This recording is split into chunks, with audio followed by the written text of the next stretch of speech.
Igbo ndị ọma njem ọnụ oge rukwala ọzọ n'isi mbido TV oge aha eji ewetara unu akụkọ iri gbara elu. Gerenu akụkọ iri gbara elu n'ụbọchị taa. Akụkọ nke iri, Asake Ekwela Nkwa Igbasakwu ebe mmemme ya. Onye egwu Afrobeat ala anyị amara nke ọma aha ya bụ Ahmed Olulade, onye eji Asake wee mara, bụ onye na-eme njem ngagharị mba ụwa iti egwu, ekwuola na ọ ga-atụ atụmatụ iweta ebe ka agbasa maka ihe omume iti egwu ya n'elu nkwago, dịka o rechara akwụkwọ ikike ikiri ya bụ ihe ngosi bụ tiketi bụ nke a kpọrọ otu Academy Brizitin na nkeji ole na ole. Nke ahụ mere ka Asake bụrụ nwa afọ mba Afrịka na-eti egwu rechagoro akwụkwọ ikike tiketi nke Brigham otu Academy Brizitin ugboro 3 n'otu ụbọchị. N'okwu ya n'igwe Twitter, ọ sịrị, biko unu gbaghara m, amaghị m na ịhụnanya unu nwere n'ebe m nọ ruru otu a. Ama m na erechala m ha niile na London mana ozughị, ya mere aga m achọ ebe mmemme gbasakwuru agbasa maka ya bụ mmemme. Aga m agakwa n'ihu ịgwa unu ebe ọ ga-abụ n'oge na-adịghị anya.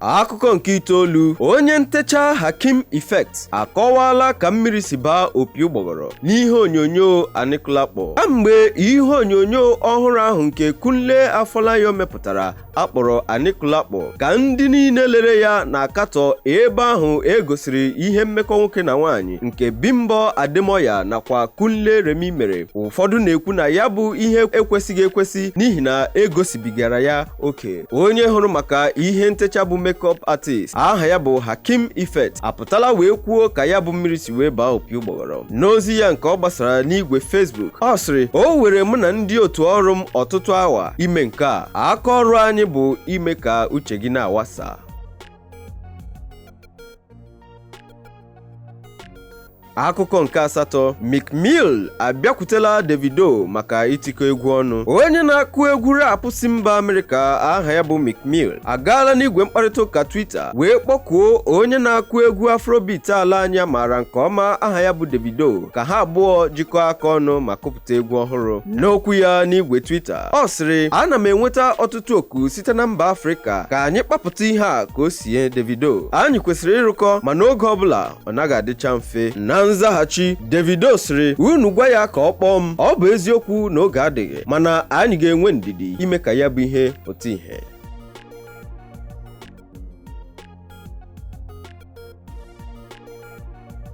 Akụkọ nke asaa, Elon Musk ekwela izu igwe Twitter n'ọnụ ego ahụ agwaburu ya. Dịka okwutukwu niile kwuchara banyere ọzụzụ nakwa orire igwe mkparịta ụka Twitter, onye ọka azụmahịa bara ụba amara nke ọma bụ Elon Musk FRS adịla njikere izu igwe mgbasa ozi Twitter dịka o kwetaziri ịkwụ ọnụego dị $54 nakwa 21 na mpekele nketa bụ nke ndị oyibo kpọrọ share. Nke a ga-eme ka ọnụego ya bụ ụlọọrụ rute ijeri $44. N'ikwupụta maka oriri igwe Twitter nakwa mbọ ndị ha gbagoro, ụlọọrụ Twitter site n'ozi si n'ọnụ onye na-ekwuchitara ha, ọ sịrị, anyị anatala akwụkwọ sitere n'aka ndị otu Elon Musk. Ndị otu anyị ekpebiela ire ya bụ ahịa n'ọnụego ijeri $54 nakwa 21 na mpekele ihe nketa bụ share. Akụkọ nke isii, Wonder Banton akagbuola ụbọchị iwepụta egwu ọhụrụ ya. Ị ga-echeta na anyị gwara gị ụnyaahụ n'uju ihe banyere egwu ọhụrụ Wonder Banton bụ nke ọ siburu na ọ ga-ewepụta n'ụbọchị Wednesday abalị 5 nke ọnwa Ọktoba anyị nọ n'ime ya. N'igwe mkparịta ụka Instagram ka ọ dị ugbu a ka Wonder Banton gara gwa ọhaneze na ya bụ egwu ọhụrụ nke a kpọrọ Ego nke ya na Davido jikọrọ aka ọnụ wee tie agaghị apụta n'ụbọchị ahụ o hibere ya. N'okwu ya, ọ sịrị, ka o si dị ugbu a anyị ga-ehigharị ụbọchị Ego ga-apụta. Mụ na ndị otu m na-ekele unu maka nkwado unu. Aga m agwa unu ụbọchị ọzọ ya bụ egwu ga-apụta. Akụkọ nke ise, Black Bones ekwuola ụbọchị egwu ọhụrụ ya ga-apụta. Onye na-agụ egwu rap ala anyị amaara nke ọma aha ya bụ Black Bones ekwuola ụbọchị egwu ọhụrụ ya ga-apụta, nke a ga-eme efere egwu abụọ ọ kụpụtagoro. N'ikwupụta nke a n'igwe mkparịta ụka Instagram, ọ sịrị efere egwu nke abụọ bụ Young Preacher ga-apụta n'abalị 28 n'ọnwa Ọktoba anyị nọ n'ime ya n'afọ 2022. Some things you never know. Oh Lord, I did her dirty. Some things you never know. Hey. Big bank take little bank is the law of the jungle. Hey. Your girl you want money when I call, you know she gon' come through. Yeah, you know these hoes ain't loyal. Shit, none of my bros ain't loyal. So who be these hoes made for you? So what's poppin'? Akụkọ nke anọ, Sobrikon agbarala Harrison akwụkwọ n'ebubo nkatọ. Onye ihe banyere egwu doro anya ala anyị aha ya bụ Sobrikon azaghachila ebubo ahụ Harrison boro ya ma kwukwa na ọ ga-akwụ ya ọnụ ego dị $50 maka nkatọ. Ya bụ akwụkwọ mkpọpụ ụlọikpe na-enye ntụmaka ka Harrison kwugharịa ihe ahụ o kwuru ma rịọkwa ya mgbaghara ma kwukwa ya $500 dịka Harrison kwuchara oge ya na ndị nta akụkọ na-enwe mkparịta ụka. O kwuru si na Soso kpọtara ya ndị na-agbagbu mmadụ ka ha wee gbagbuo ya n'oge gara aga. If you see Soso now, you go say Soso not my friend, Abi. Wow. Soso is not my friend. He's my enemy. He wants to kill me. He sent people to come and kill me in Port Harcourt. No jokes. This is no joke.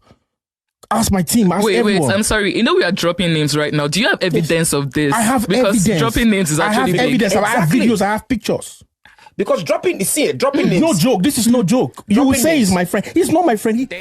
Akụkọ nke atọ, Tory Lanez atụpenyela azụ ịga mkpọrọ afọ 24. Onye na-agụ egwu rap si mba Canada aha ya bụ Tory Lanez ekwupụtala maka ikpe ahụ n'etiti ya na ndị Megan Thee Stallion bụ nke ehigharịrị. Tory Lanez bụ onye a na-ebo ebubo igbe aghara na Megan Thee Stallion n'ọnwa 7 n'afọ 2020. Na mkparịta ụka ya na ndị nta akụkọ nwere, o kwuru si ụlọikpe ka na-atụle ya bụ okwu, enwere ike m ga-aga mkpọrọ afọ 24 n'ọnwa ọzọ. Nke a abụghị egwuregwu ma ọlị. Ọ bụ Tory Lanez kwuru nke a.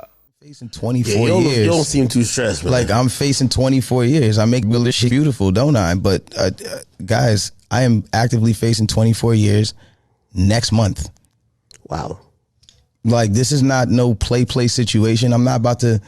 I've been in this for 3 years. I've never played internet games with you guys. I'm not gonna... Akụkọ nke abụọ, NCAC na-achọ nkwado iwu inye ntaramahụhụ nye ndị ahụ na-eme ihe ngosi. Onye isi ntụziaka otu ahụ na-ahụ maka nkwalite asụsụ omenala nakwa njirimara mba bụ nke ndị oyibo kpọrọ National Council for Art and Culture NCAC n'aha ịchafụ oyibo bụ Shegun Ronshewe arịọla ndị otu nnọchiteanya ala anyị n'ụlọ omeiwu bụ House of Representatives ka ha tinye iwu ga-enye ndị otu ha ike inye ndị na-ahazi ihe nlele TV reality show ntaramahụhụ n'ihi otu ha si egosi ndị gba ọtọ nakwa ọtụtụ ihe anya na-asọ bụ nke asụsụ omenala nakwa njirimara ala anyị na-anaghị akwado. N'okwu ya n'ihu ndị omeiwu ala anyị, ọ sịrị, abụ m onye mbụ mere mkpesa nye ndị otu okwu ihe onyonyo mgbasa ozi dị n'aka bụ NBC n'ime ka ha ghọta ndị anyị bụ nakwa omenala anyị dịka mba. Anyị bụ ndị nwere oke ugwu na nsọpụrụ. Naanị ihe m chọrọ site n'aka ụlọ omeiwu ala anyị bụ ime iwu ga-enye anyị ike inye ntaramahụhụ nye ndị ahụ na-ahazi ihe omume reality TV show. Ọ bụrụ na unu mee nke a, unu ga-ahụ na ya bụ nzuzu ga-akwụsị. Akụkọ nke mbụ, o nweghị mmanya na-egbu m, ọ bụ Mohbad kwuru nke a. Onye na-agụ egwu aha ya bụ Mohbad agaala n'igwe mkparịta ụka soshal midia wee kwupụta mmegide ndị otu ụlọ ọrụ egwu ya na-emegide ya bụ nke merenu o ji na-achọ onye nlekọta maneja ọhụrụ. Na nzaghachi, Naira Marley bụ onye isi ụlọ ọrụ ahụ sịrị na ọ bụ mmanya na-egbu Mohbad na ụfọdụ oge ọ naghị enwe ndidi ka a tapịara ya ihe. Na nzaghachi okwu ahụ Naira Marley kwuru, Mohbad sịrị ọ bụ asị na onweghị mmanya na-egbu m kama na enwere m ọbara mgbali elu bụ nke merenu m ji achọ ezi onye nlekọta maneja. Naira Marley kwere nkwa na a ga-eleba anya na ya bụ okwu ma hụkwa na udo ga-achị eze.